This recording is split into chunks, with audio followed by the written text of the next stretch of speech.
자, 제가 첫 번째 잡은 주제는 광복과 건국입니다. 바로 시작하겠습니다.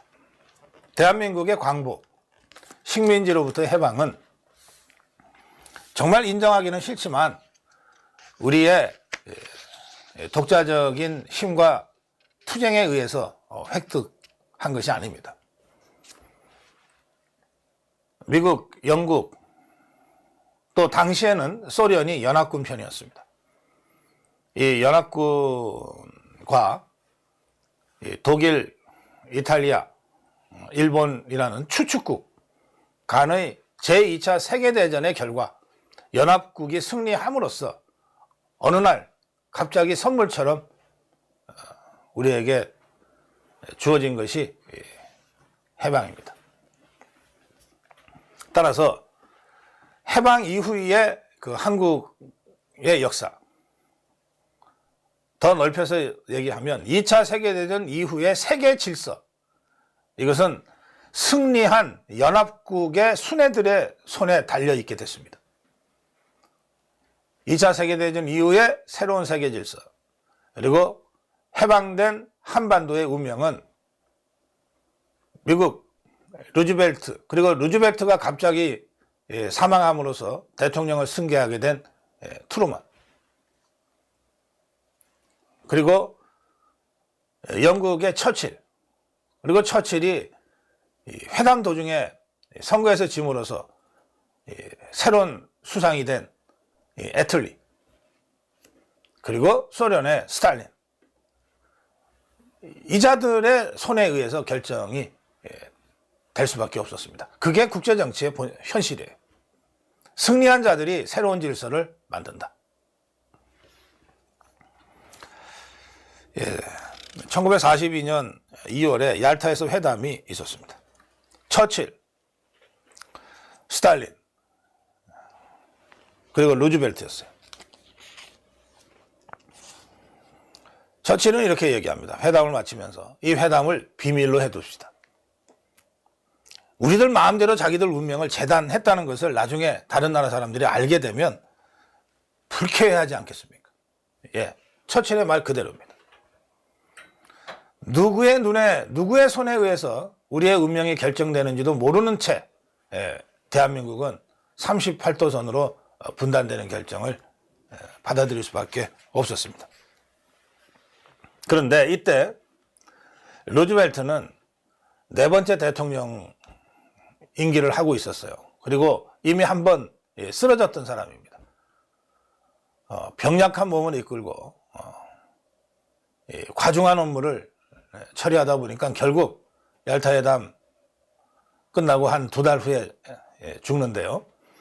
이 루즈벨트가 어떻게든 자기들의 그 피해를 줄이면서 전쟁을 승리로 이끌기 위해서 소련을 2차 세계대전에 참전시키기 위해서 무진 애를 썼어요.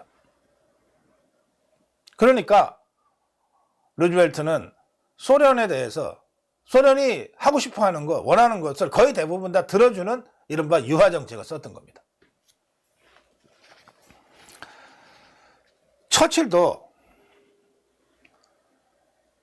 히틀러와 싸우는 과정에서 완전히 기진맥진한 상태였기 때문에 웬만하면 새로운 적을 만들고 싶어 하지 않았어요.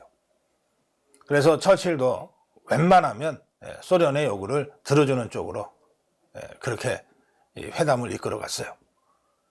그래서 사실 당시 소련은 자기들의 힘, 자기들의 군사력, 자기들의 경제력보다 훨씬 더 많은 것을 이제 얻게 됩니다. 이 얄타 회담에서 미국은 대일 전쟁에 소련이 참전하겠다는 약속을 받아요. 이게 한반도의 38선 분단이라고 하는 비극의 시작입니다. 당시 미국의 힘, 그리고 결국 일본 천황을 항복하게 만든 2발의 원자폭탄, 이 얄타회담 당시에는 1945년 2월입니다. 이 원자폭탄이 없었어요. 개발 중이었지만 그 위력을 확인할 수 없는 상태였습니다. 그러니까 일본군이 옥새작전으로 이 태평양 도서 지역을 방어하고 있는 상황에서 섬 하나하나를 점령하기 위해서는 수백 명의 미군이 죽어갈지 수천 명의 미군이 죽어갈지 모르는 그런 상황이었단 말이에요. 이 섬들을 다 점령을 해야 일본 본토를 점령할 수 있다고 자기들 미국이 당시에 생각을 했어요. 그런데 일본의 뒤에 있는 소련이 일본 대일전쟁에 참전한다면 그야말로 손쉽게 미군의 피해를 최소화하고 항복을 받아낼 수 있을 거다. 이렇게 계산을 했던 겁니다. 그래서 소련한테 정말 읍수하다시피 제발 태평양 전쟁에 참전해달라. 이렇게 되자 소련이 뭐 참전은 뭐 해볼 수 있는데 우리한테 뭘 줄 거냐. 그래서 한반도는 사실상 소련이 주도적인 영향권을 행사하는 곳으로 이렇게 갔습니다. 한반도 전체가 소련의 영향력 하에 떨어질 뻔했어요. 그런데 미국에서도 소련을 경계해야 된다는 이야기들이 그 이전부터 지속적으로 나왔어요. 그래서 가까스로 38선으로 한반도를 분단하는 것으로 그렇게 결정이 됐습니다. 그런데 루즈벨트는 2차 세계대전이 간신히 연합군의 승리로 끝난 시점에서 또 다른 전쟁은 도저히 이거는 할 수도 없고 해도 안 된다 생각을 했는지 신탁통치라는 방안을 제시합니다. 38선을 경계로 북쪽에는 소련이 일본군 무장해제를 하고 점령을 하고 38선 이남은 미국이 일본군 무장해제하고 점령하되 한반도, 조선을 신탁통치를 통해서 뭐 한 3년이나 5년이나 공동으로 관리한 다음에 독립된 국가로 독립시켜주자. 그러니까 신탁통치안은 미국이 먼저 제안한 겁니다. 반면에 스탈린은 이 대러시아주의자거든요. 지금의 푸틴처럼. 그래서 러시아의 영광을 재현해야 되겠다. 이게 공산주의자들하고 전혀 차원이 다른 고민, 욕구를 갖고 있었는데 이제는 러일 전쟁의 참패를 잊지 못했던 거예요. 러시아, 당시에 거대 제국이었던 러시아가 일본과의 해전에서 완전히 참패를 당하지 않았습니까? 극동함대, 그 무적함대라고 부르는 극동함대가요. 그러니까 일본이 두려웠던 거예요. 그래서 스탈린은 일본이 쳐들어 올라오는 것을 막기 위해서 한반도의 중간쯤을 잘라서 자신들의 교두보로 하는 것이 전략적으로 중요하다. 이렇게 생각을 했던 거죠. 그래서 미국과 소련의 그런 각기 다른 국제적 이해관계가 접점을 찾은 것이 38선 분단이었습니다. 그리고 5달이 지났어요. 독일이 항복을 했습니다. 소련의 참전에 의해서. 그리고 이제 일본이 마지막으로 저항하고 있었는데 곧 일본도 이제 끝날 날이 머지않았다 하는 시점에 독일에서 포츠담이라는 도시에서 열렸던 것이 바로 포츠담 회담입니다. 이 회담에 스탈린, 얄타 회담의 주역 중에 하나인 스탈린은 그대로 다시 나옵니다. 살아 있었으니까. 근데 미국의 아이젠하워는 그 사이에 죽고 부통령이었던 트루먼이 대통령이 돼서 나타납니다. 외교 경험이라고는 하나도 없는 이 트루먼이 나타나요. 그리고 영국을 히틀러의 침략에서부터 구해낸 영웅 처칠이 선거에서 지는 바람에 물러나고 노동당의 애틀리가 총리가 돼서 나타납니다.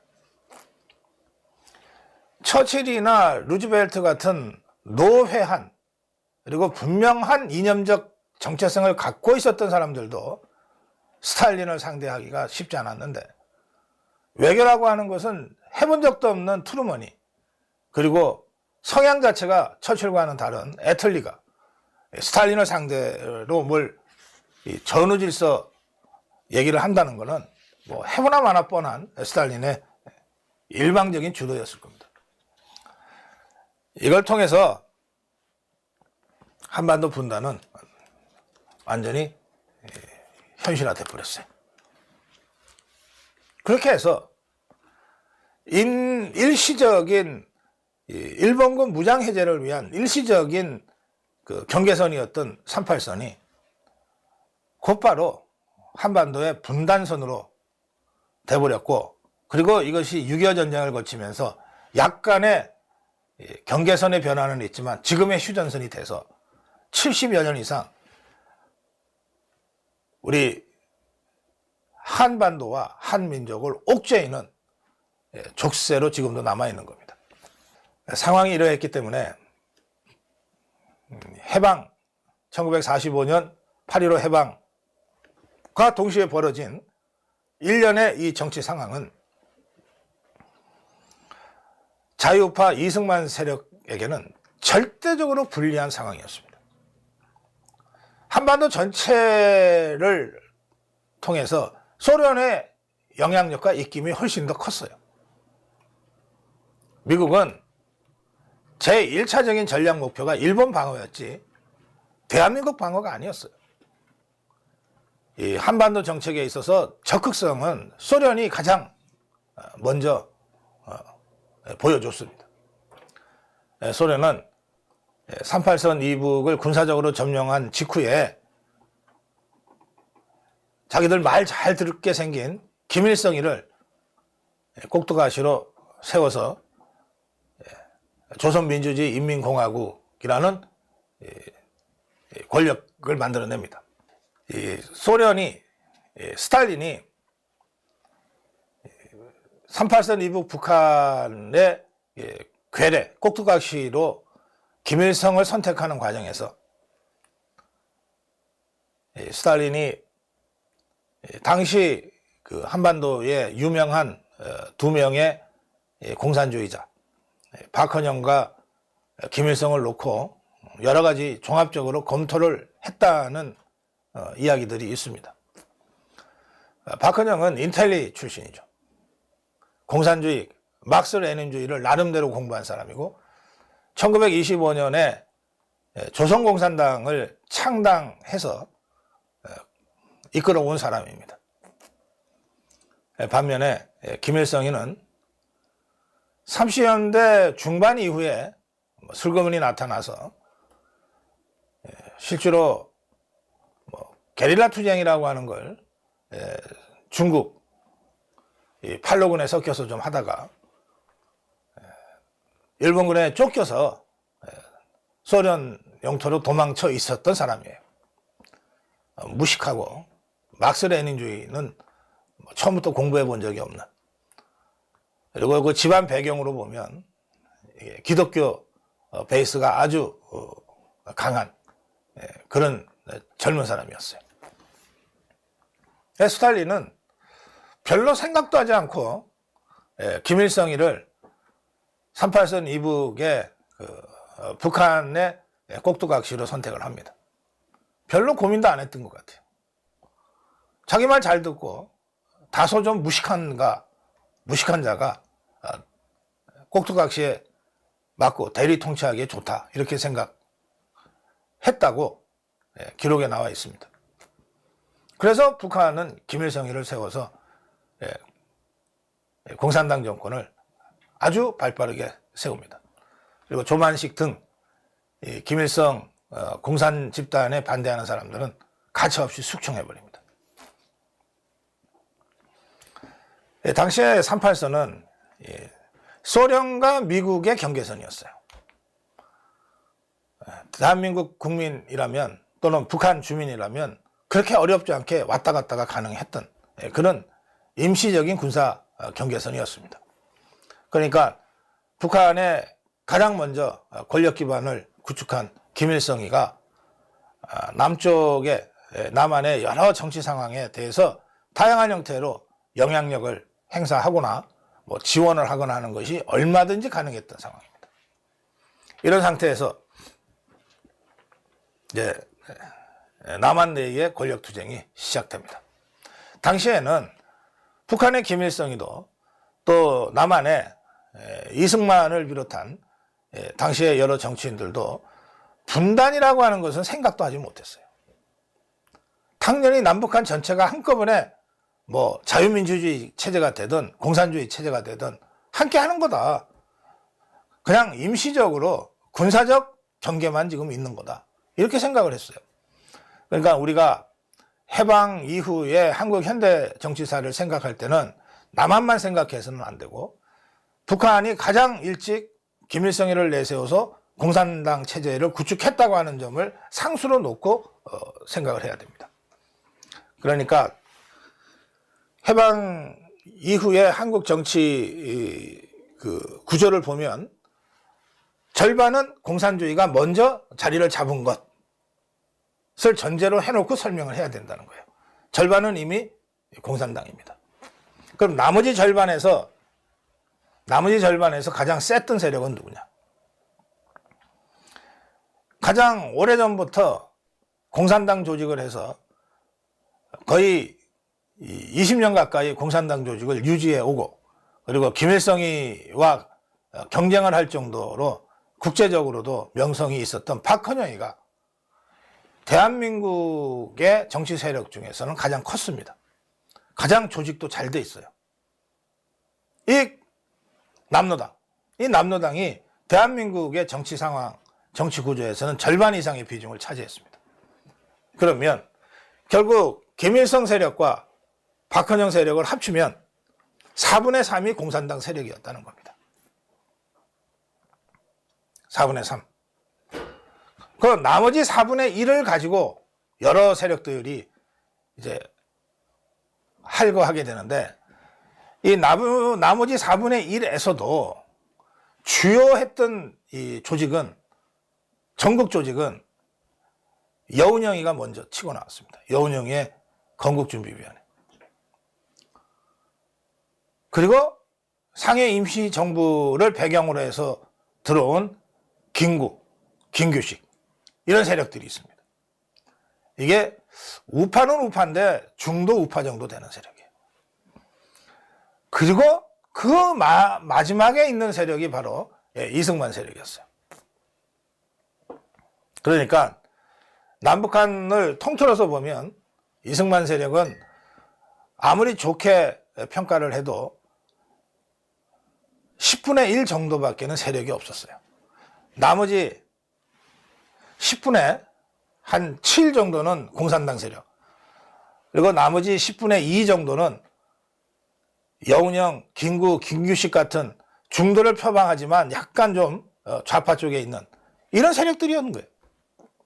그러니까 이승만 세력의 입장에서 보면은 9대1의 절대적으로 불리한 정치 지형 속에서 해방 후에 권력 투쟁을 벌일 수밖에 없었던 겁니다.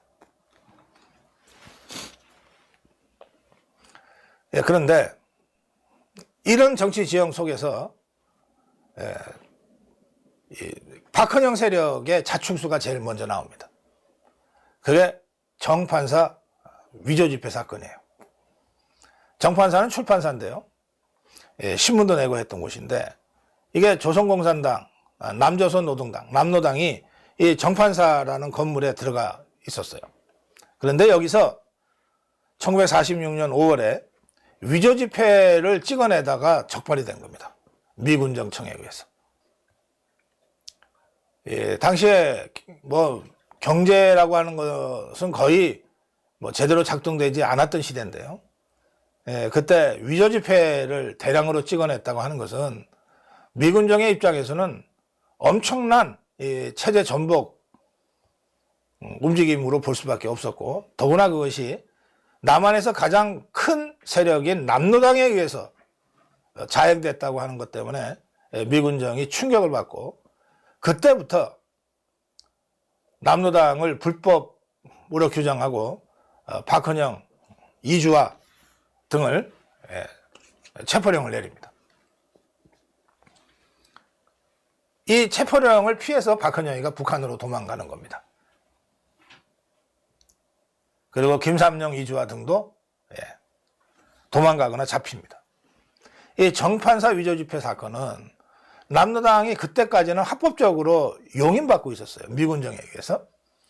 그리고 자기들이 대한민국 남한에서는 가장 세력이 크다고 큰소리치고 있을 때입니다. 그러니까 그야말로 강자의 횡포, 눈에 뵈는 게 없는 남로당 세력의 자책골이 됐던 거예요. 이렇게 위조 집회 찍어가지고 공작금 쓰고 파업하는 데 쓰고 막 다 그랬습니다. 이 정판사 위조 집회 사건을 계기로 남한에서 남로당은 불법화됩니다.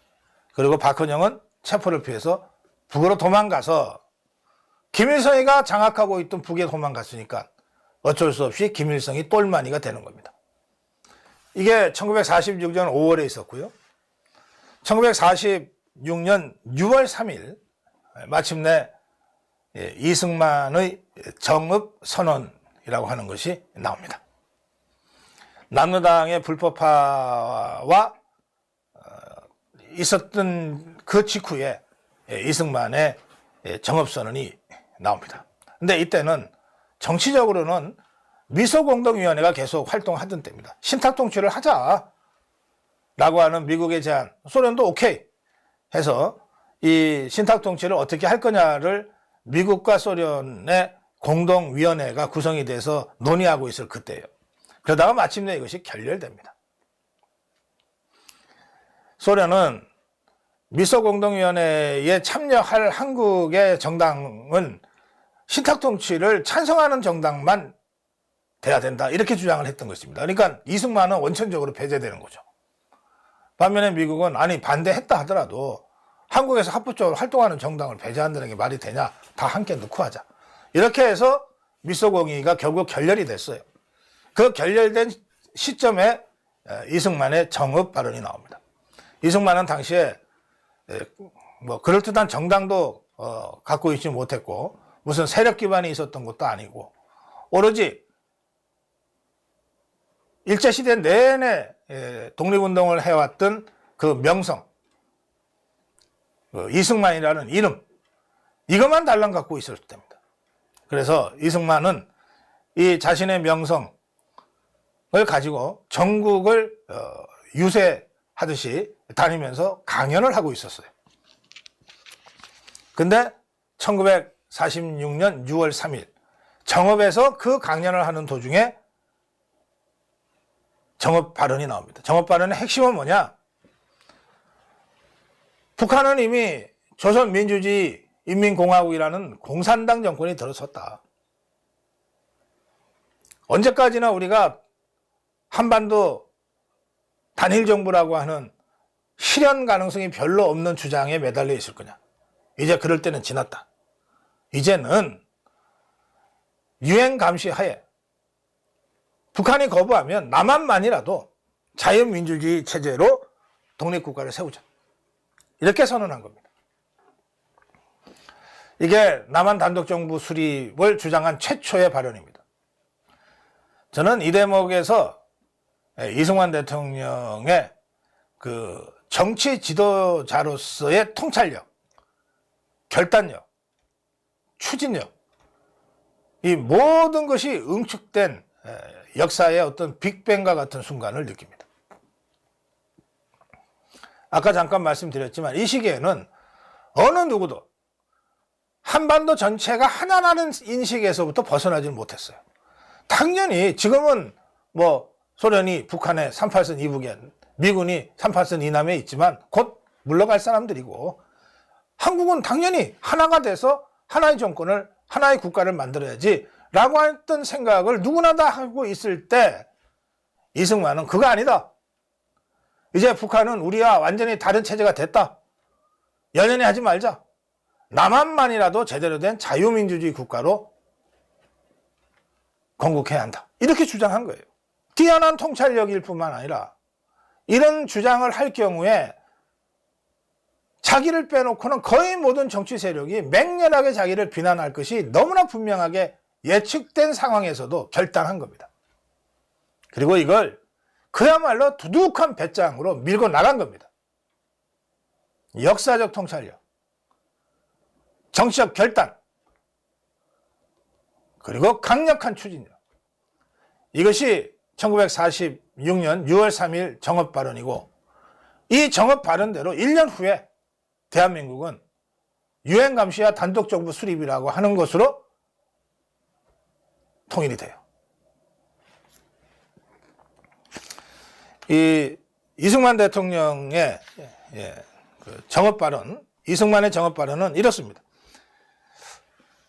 이제 우리는 무기휴해된 미소공의가 재개될 기색도 보이지 않으며 통일정부를 고대 하나 여의케 되지 않으니 우리는 남방만이라도 임시정부 혹은 위원회 같은 것을 조직하여 3.8 이북에서 소련이 철퇴하도록 세계 공론에 호소하여야 될 것이다. 민족통일기관 설치에 대하여 지금까지 노력하여 왔으나 이번에는 우리 민족의 대표적 통일기관을 귀경한 후 즉시 설치하게 되었으니 각 지방에서도 중앙의 지시에 순응하여 조직적으로 활동하여 주기 바란다. 남한 단독 자유민주주의 체제 수립을 공식적으로 선언하고 달려간 겁니다. 처음에는 김구도 격렬하게 반대했어요. 아니, 북한과 함께 해야지 무슨 소리냐.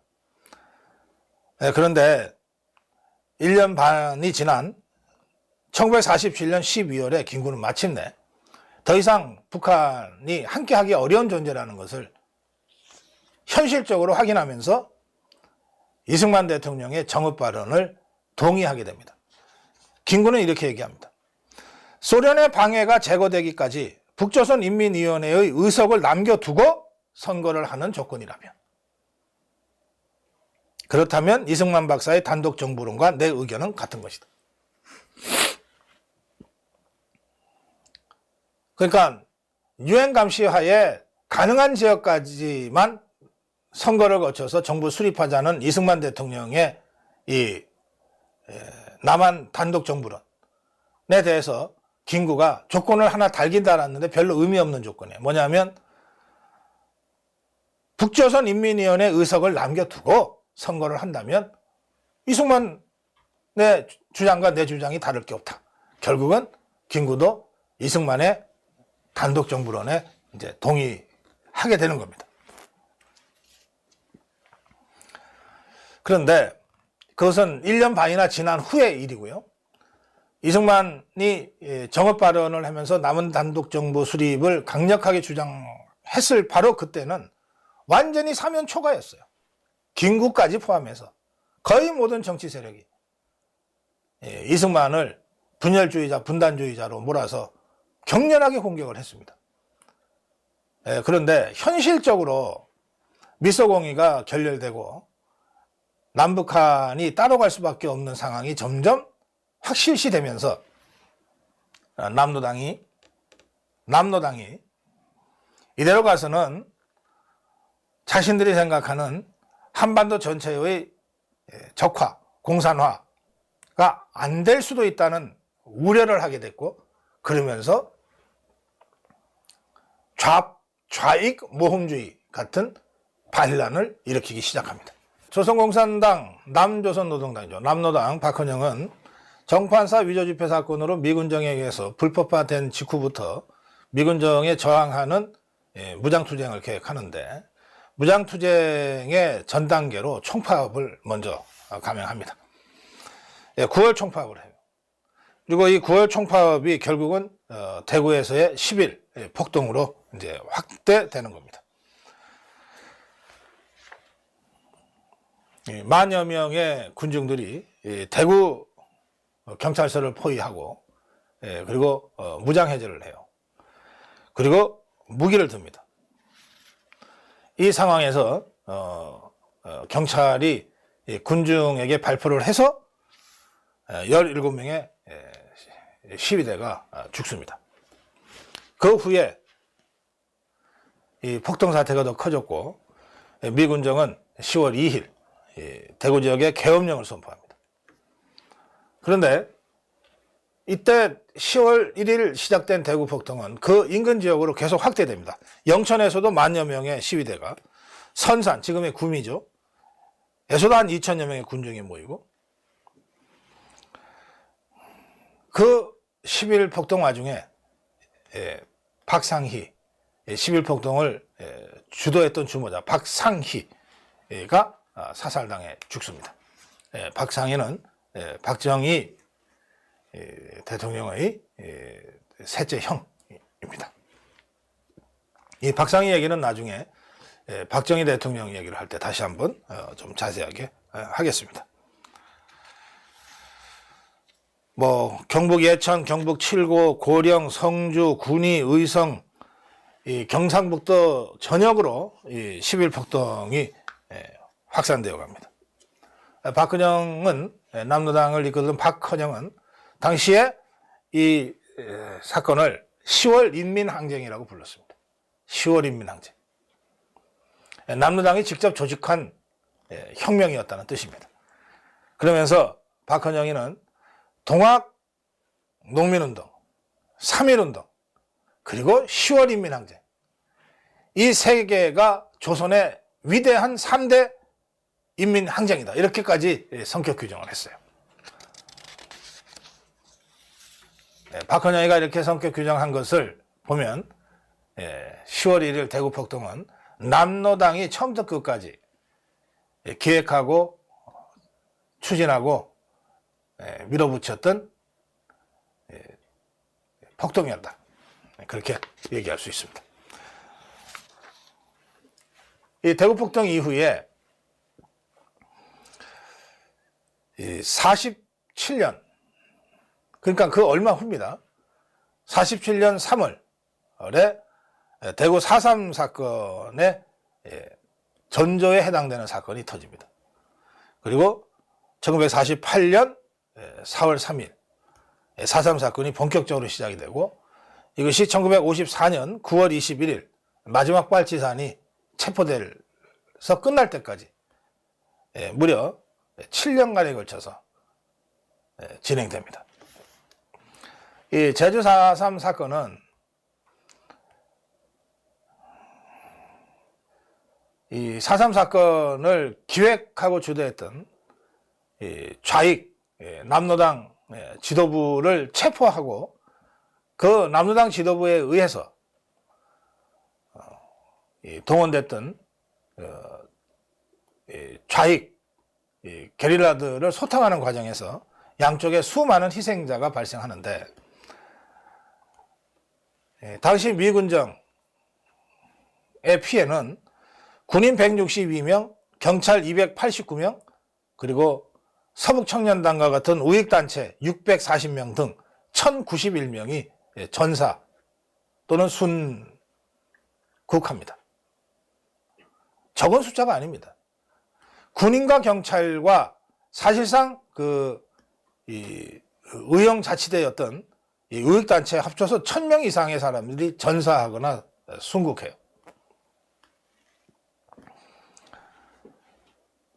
그리고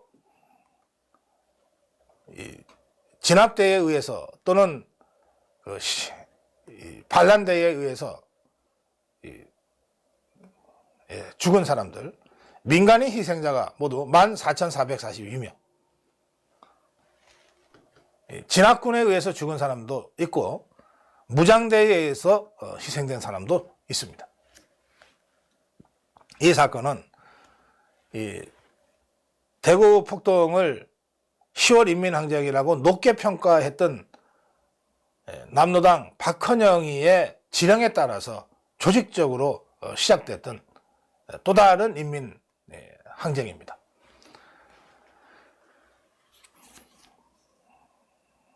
남로당은 1946년부터 제주도에서 공작을 시작해서 50총선거, 1948년 5월 10일 총선거가 확 실시되자 그 50총선거를 무력화하기 위한 수단으로 무장투쟁을 계획해서 전개를 했던 겁니다. 이 남로당은 해방 후에 제주도를 주요한 근거지로 상정하고 조직 작업을 굉장히 활발하게 했어요. 처음에 이 남로당 본부에서 6명의 공작원을 제주도로 내려보냅니다. 그런데 곧바로 이 6명이 600명의 동조자를 만들어내고, 그리고 4.3 당시에는 6만 명에서 7만 명 가까이가 남로당에 가입한 것으로 추정되고 있어요. 당시 인구가 28만 명 정도였으니까 한 4분의 1? 4분의 1. 제주도민의 4분의 1이 남로당에 가입했던 것으로 추정될 정도입니다. 이런 상황에서 4.3이 시작이 됐고, 그리고 이 4.3을 처음부터 조직하고 지휘했던 자가 바로 김달삼이었습니다. 이들은 제주도 인민유격대를 조직해서 김달삼을 총사령관에, 그리고 특별경비대장에 이덕구를 임명을 했습니다. 그리고 제주도 인민유격대 본부를 한라산에 설치했어요. 그리고 애월면의 샛별오름, 요즘은 그 보름날 쥐불놀이 하는 억새풀 태우는 곳으로 잘 알려진 관광 명소인데요. 그 샛별오름에 들판이 널려 있는데 거기에서 훈련장을 설치하고 군사훈련까지 했습니다. 제주도 인민유격대 김달삼이 총사령관으로 지휘했던 제주도 인민유격대 규모는 대략 4천여 명, 4천여 명의 장교와 사병으로 구성되어 있었습니다. 이 4.3 사건의 직접적 발단은 이렇습니다. 1948년 4월 3일 새벽 2시입니다. 김달삼 등 350여 명이 무장을 하고 제주도 내에 경찰 지서가 24개가 있었어요. 24개 중에 절반, 12개 지서를 새벽 2시에 동시에 일제히 급습합니다. 그래서 12개 지서를 장악해버려요. 그리고 무기를 탈취합니다. 이러면서 4.3이 시작됩니다. 이들은 24개 경찰 지서 중에 12개를 급습한 직후에 어디를 습격하냐 하면 경찰, 서북청년회, 독촉, 독립촉성국민회입니다. 대동청년당, 이런 우익단체 요인들의 집을 지목해 습격해서 무차별 학살해버립니다. 이렇게 돼서 미군정이 어쩔 수 없이 비상계엄을 내려요. 계엄령 발동하고 국방경비대 제9연대 김익렬 중령을 대장으로 해서 진압 명령을 내립니다. 그런데 김익렬은 진압할 경우에 너무 많은 희생이 우려가 되니까 귀순 작업을 먼저 합니다. 그래서 김익렬, 진압군의 김익렬과 반란군의 김달삼이 협상을 해요. 그리고 평화협정을 맺습니다. 평화협정을 맺는데 평화협정을 맺은 것이 1948년 4월 28일이에요. 평화협정을 맺고 잉크가 정말 마르기도 전에 4월 29일부터 다시 김달삼의 지휘에 의해서 만행이 저질러집니다. 4월 29일 날 오라리 마을 대동청년당 부단장 단원이 납치 행방불명. 그 다음날 4월 30일에는 대동청년단 단원의 부인 2명이 납치됐는데 그 중에 한 명은 복중에 태아를 갖고 있던 상황에서 죽창으로 찔러 살해당해요. 또 그 다음 날인 5월 1일에는 방화사건이 터집니다. 이런 식으로 김익렬과 김달삼이 평화협정을 맺고 난 그 다음 달부터 유격대 쪽에 만행이 계속되자 김익렬은 어쩔 수 없이 최후 선전포고처럼 합니다. 즉각 귀순하라. 그렇지 않으면 진압한다. 그런데 이 김익렬의 이 유화적인 태도가 오히려 사태를 악화시켰다고 보고 미군정은 5월 6일 날 연대장을 교체합니다. 그래서 김익렬에서 박진경으로 교체된 후에 제주도 진압군은 강력한 진압작전을 실시하고 그리고 그 중간에 50 총선거가 치러져요. 당시에 제주도가 3개 선거구였는데, 그런데 하나의 선거구는 무사히 선거가 치러져서 재헌의회 의원이 선출됩니다.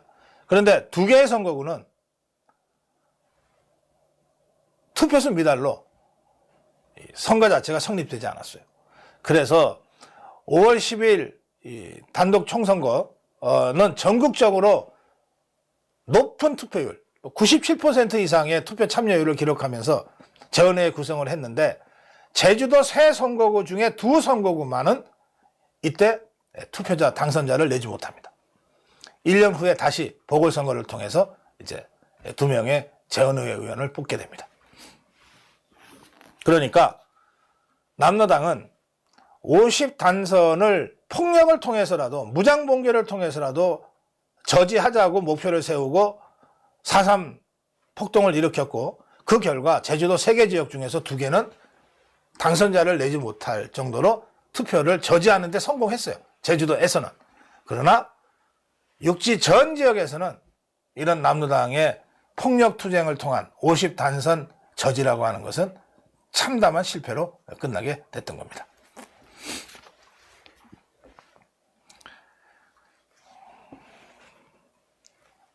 50단선이 끝나고 나서 송요찬 소령이 김익렬, 박진경에 이어서 제9연대장으로 임명을 받고 강력한 소탕작전에 들어가는데, 해안선으로부터 5km 이상 들어간 중산간지대를 통행하는 자는 이후여와 불문하고 폭도로 간주해 총살에 처하겠다. 그러니까 내려와라. 그렇게 선전포고를 합니다. 중산간 지역은 해발 250m 전후로 마을들이 쭉 이렇게 제주도 전체를 돌아서 있는 그 지역입니다. 여기가 마을 주민들이 제일 집중해서 많이 사는 곳이에요. 중산간 지역. 그러니까 해안은 육지에서 상륙한 이 진압군들이 진치고 있고, 중산간 지역은 일반 주민들이 살고, 그 위쪽으로 한라산 곳곳에 무장 유격대들이 이제 게릴라 투쟁을 하고 있었던 그런 상황입니다. 그러니까 송여찬 소령은 이 중산간 지역 이북에 북쪽에서 발견되는 자는 폭도로 간주하겠다는 거예요. 내려와라 그겁니다. 그래서 당시에 중산간 지역에 많은 주민들이 내려왔어요. 내려와서 안전하게 보호받게 됩니다.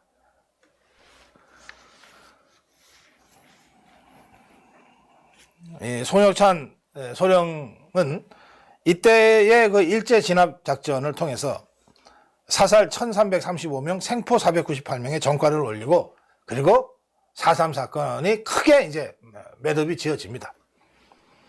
그리고 12월 달에 제주도에 대한 계엄령이 해제됩니다. 그런데도 한라산 곳곳에 여전히 숨어서 무장 봉기를 포기하지 않았던 사람들이 일부 몇 명 있었어요. 그 무장 게릴라 중에 마지막 게릴라가 체포된 게 1954년이고, 그래서 완전히 4.3 사건이 끝나게 되는 겁니다.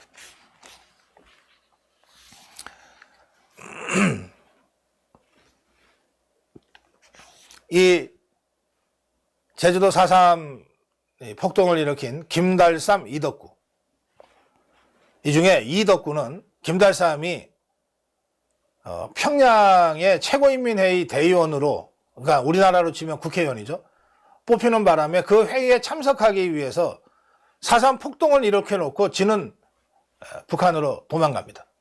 그리고 김달삼 총사령관 자리를 이어받은 게 이덕구인데, 이덕구는 1949년 6월에 사살됩니다. 그리고 이제 그 무장대가 완전히 붕괴가 되는데, 김달삼이는 북한에서 그렇게 이 최고인민회의 대의원으로 영웅치고도 받고, 그러면서 있는 폼 없는 폼 다 잡고 있다가 6.25 전쟁 3개월 전 1950년 3월 21일 다시 제주도 4.3을 다시 일으키겠다고 큰소리 치면서 게릴라 부대를, 일단의 게릴라 부대를 이끌고 태백산맥 쪽을 통해서 남하를 하다가 강원도 정선에서 우리 국군에 의해 포착돼서 전투 끝에 사살됩니다. 이로써 4.3 폭동을 일으킨 두 주도자, 그 중에서도 김달삼 1950년 3월, 이덕구 1949년 6월에 사살됨으로써 제주도 4.3 사건은 이제 완전히 마무리가 되는 겁니다. 김달삼이 4.3을 일으켜놓고 그리고 넉 달 후에 8월 달에 북한으로 도망을 가는데 그 북한에 가서 국기훈장 2급을 수여받습니다. 그리고 다시 내려오다가 정선 쪽에서 사살당해 죽었는데 김달삼이 죽은 후에 평양 근교에 애국 열사릉에 안장이 돼요. 거기에 남조선 혁명가라는 비문을 세워줍니다. 김일성이가. 4.3 사건이 그 과정에서 수많은 민간인 양민들이 학살된 비참한 사건인 것은 분명하지만 그러나 이 사건의 계획과 진행은 남노당 그리고 김일성으로부터 국기훈장 2급까지 수여받은 남조선 혁명가 김달삼에 의해서 시작되고 추진됐다고 하는 것 또한 엄연한 역사적 사실입니다. 그리고 김달삼이로 하여금 4.3 폭동을 일으키게끔 한 박헌영의 남노당. 박헌영은 미군정에 의해서 불법화된 남노당의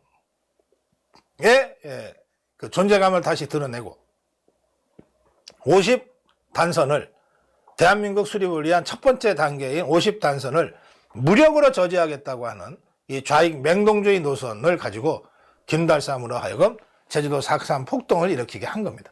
따라서 제주도 4.3 사건의 본질은 명백합니다.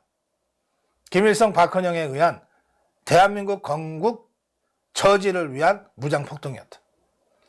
그 과정에서 억울하게 희생당한 수많은 제주도민이나 양민들이 있고 그들에 대한 명예회복이나 국가보상은 필요하지만 그렇다고 해서 4.3 사건의 성격이 바뀌는 것은 아니다. 이 점을 분명히 하겠습니다. 이 우여곡절을 거치면서 1948년 5월 10일 대한민국 단독정부 수립을 위한 총선거가 실시됩니다. 자, 여러분, 없는 곳에서 새로운 나라를 세운다는 게 어떤 절차와 과정을 거쳐야 되는가? 세 가지 단계가 있어요. 세 가지 단계. 소급해서 말씀드리면 국가를 세우려면 그래서 그 국가를 통치할 대통령을 선출하고 장관을 임명하고 국회의원을 만들려면 법이 있어야 되잖아요. 법 없이 국가가 건립될 수 있습니까? 법 없이 국가가 건국될 수 있습니까? 법 없이 정부가 조직될 수 있습니까? 없잖아요. 법을 먼저 만들어야 돼요. 자, 법을 만들려면 법이라는 게 어디 하늘에서 떨어집니까? 길 가다 주습니까? 누군가가 만들어야 되잖아요. 그 누군가는 자격 있는 사람들이어야 되고 그 자격은 국민의 대표라는 자격을 갖춘 사람들이어야만 되는 거예요. 그래서 이 국민의 대표라는 자격을 갖춘 사람을 뽑는 선거를 먼저 해야 되는 거예요. 그러니까 이제 순서대로 얘기하면 먼저 헌법을 만들 국민의 대표를 먼저 뽑자. 이게 제헌의회입니다. 제정한다. 헌법. 헌법을 만들기 위한 의회를 먼저 구성하는 거예요. 그게 1948년 5월 10일 총선거입니다. 그 다음에 이렇게 뽑힌 국회의원들이 자, 그럼 우리가 앞으로 이런 나라를 세우자 라고 법을 만드는 거예요. 대한민국 헌법을 만드는 거죠. 그 대한민국 헌법을 만들어서 공표한 날이 언제냐? 국민들한테 알린 날이 언제냐? 1948년 7월 17일. 이것을 우리는 헌법이 제정된 날이라고 기념해서 제헌절이라고 부릅니다. 그렇게 해서 1948년 7월 17일 발표된 헌법에 따라서 대한민국을 통치할 대통령은 이렇고 국회의원은 이렇다. 장관은 이렇다. 해서 대통령은 이승만 해서 정부를 구성했어요. 그럼으로써 비로소 수년간에 걸친 대한민국 건국의 역사가 1차 마무리되는 겁니다. 그것이 1948년 8월 15일입니다. 그러니까 1948년 5월 10일 총선거, 1948년 7월 17일 대한민국 헌법 공포, 1948년 8월 15일 대한민국 건국과 대한민국 정부 구성. 이것이 대한민국 건국의 구체적인 시간표였어요. 그러니까 김일성, 박헌영 집단은 이 건국의 첫 번째 단계인 총선거를 없애버리면, 무력화하면, 그러면 그 다음 단계는 얘네들이 하지 못한다 라고 보고 50 총선거를 무력화하기 위한 각종 무장투쟁을 했던 겁니다. 자, 이 50 총선거, 따라서 이 50 총선거는 대한민국이라도 단독정부를 수립해야 된다고 주장한 이승만이 주도했어요. 그리고 이승만의 이 단독정부론에 동의한 한민당 세력이 함께합니다. 그런데 이 두 세력 빼놓고, 이승만 세력, 한민당 세력 빼놓고는 다 반대했어요. 김일성이는 무력으로, 박헌영이는 무력으로 반대했고 방해했고, 김구, 김규식 등은 50 총선거에 자기들이 참여하지 않고 국민들한테 호소합니다. 투표하지 말라고. 투표 거의 보이콧 운동을 합니다. 그러면서 50 총선거를 방해한 거예요. 그럼에도 불구하고 당시 대한민국 국민 98%가 95.5%가 투표에 참여합니다. 당시에 대다수가 문맹이었고, 민주주의라고 하는 것은 태어나서 난생 처음 겪어보는 이 50 단독 선거였는데, 이 첫 번째 총선거에 대한민국 국민, 그 수많은 세력들의 반대와 보이콧에도 불구하고 95.5%의 국민들이 투표장에 가서 투표를 한 거예요.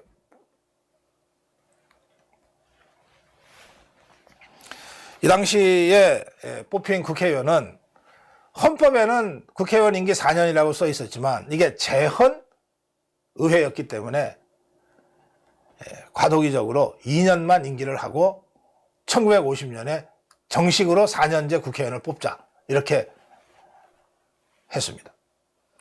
그리고 이렇게 해서 의회, 최초의 재헌의회를 구성하고 나서 이 의회를 이끌 임시의장으로 누구를 선출했냐? 이승만을 선출합니다. 근데 이승만이 선출된 이유는 무슨 정치적인 게 아니고 가장 나이가 많아서. 그렇게 해서 이승만이 임시의장으로 사회를 보면서 대한민국 건국과 정부 수립을 이끌어갑니다. 지금도 이제 4월 10일 날 선거가 이루어지면 새로 국회의원에 당선될 300명이 나타나잖아요. 이 사람들은 6월 1일부터 임기를 시작하는데, 그 전에 6월 1일 날 누가 국회의장을 할 거냐. 지금 국회의장은 그때는 없어지니까 그때 제일 나이 많은 연장자가 임시의장이 돼서 국회의장 뽑는 선거를 운영을 해줘요. 똑같습니다. 최연장자가 임시의장을 했다. 당시에 50 총선거를 통해서 재헌의회 의원으로 진출한 200명의 의원들 중에 최고령자는 이승만이었다. 73세. 네. 그런데 이때 그 투표 결과는 다당제였습니다. 여당, 야당, 양당으로 딱 구성된 게 아니고, 이승만이 대통령이 됐으니까 이승만이 이끌었던 대한독립촉선국민회의가 여당이 되는 셈인데, 이게 55명밖에 안 돼요. 일당. 한민당이 이승만 노선과 함께했던 한민당은 30명에 불과합니다. 그 나머지는 무소속이에요. 이런 다당제 대통령 제 국가로 이제 대한민국이 출범했습니다. 가장 연장자는 이승만 73년 2개월. 가장 어린 재원의회 의원은 배종혁 26년 3개월. 이 재원의회 구성으로 비로소 대한민국은 한반도에서 선출된 유일 합법정부의 출발점을 알립니다. 대다수 한국인의 자유의사로 선출된 유일한 정부, The only lawful government in Korea. 이렇게 유엔이 결의를 해줍니다. The only lawful, 유일한 합법적인 정부라는 거예요. 한국에서. 이때부터 북한 김일성 집단은 국가로 인정받지 못했어요. 국가가 아닙니다. 지금도 우리는 김일성, 김정일, 김정은 집단을 반국가 단체라고 부르지 국가라고 부르지 않습니다. 그들은 출발부터 유엔으로 국가로 인정받지 못했어요. 한반도에서 유일한 합법정부는 대한민국입니다. 자, 여기서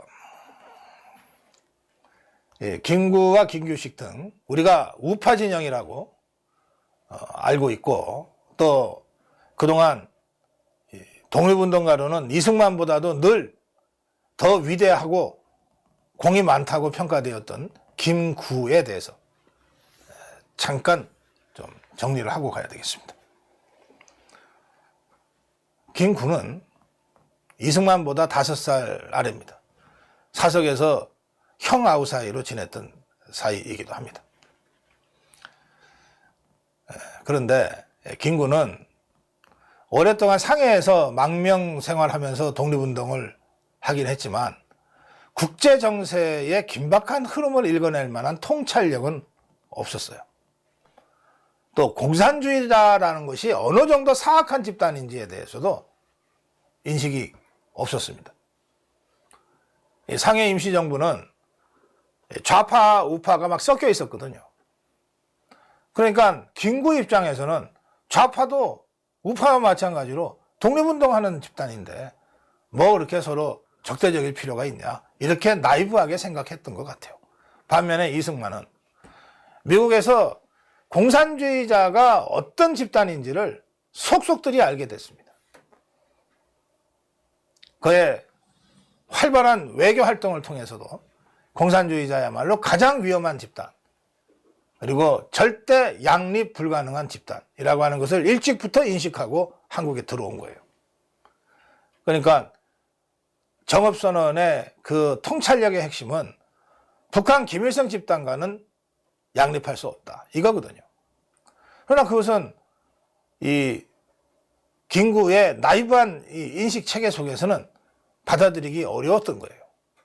그래서 김구는 마지막으로 이 통일 한반도 통일정부 수립이라고 하는 전혀 현실적이지 않은 이런 무지개 같은 꿈을 쫓아서 뛰어다니다가 결국 김일성이한테 톡톡히 이용만 당하고 맙니다.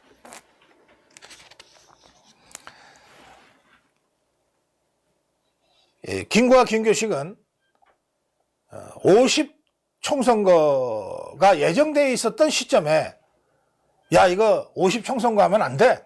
그러면 완전히 우리가 다른 나라로 분단되니까 안 돼. 이걸 어떻게든 막아야 돼. 한번 모여서 얘기 좀 해보자 하고 김일성이가 평양에 부르자 평양으로 달려가요. 그리고 일주일 남짓한 회의 기간 내내 김일성이한테 이용당합니다. 그리고 나서 실망을 그때서야 해요. 그때서야 실망을 하고 5월 4일 날 평양을 떠납니다. 그랬으면 그때라도 내가 김일성이하고 통일 정부를 구성하려고 했는데 도저히 김일성이는 그럴 생각이 없는 것 같더라. 나 이용만 당하고 왔다. 지금부터라도 남한 단독정부 수립을 해서 김일성과 맞붙어야 되겠다. 그때라도 그렇게 했어야 정상 아닙니까? 근데 김규식이는 돌아와서 김일성이한테 잔뜩 이용당하고 실망만 안고 돌아와서도 50단선에 참여를 안 합니다. 안 할 뿐만 아니라 보이콧 운동을 전개해요. 이해할 수 없죠. 딱 한 가지 이해할 수 있다면 이승만 주도하에서는 나 못하겠다. 이런 개인적인 경쟁관계, 경쟁심 말고는 이 김구의 행동을 설명할 방법이 없어요. 이승만은 남로당 세력의 무장 폭동 그리고 끊임없는 선거 방해 책동과 김규식의 선거 보이콧이라는 상황에 대응하지 않을 수가 없었어요. 그래서 이승만이 50총선에 다 함께 참여해야 한다는 입장을 담화문 형태로 발표합니다.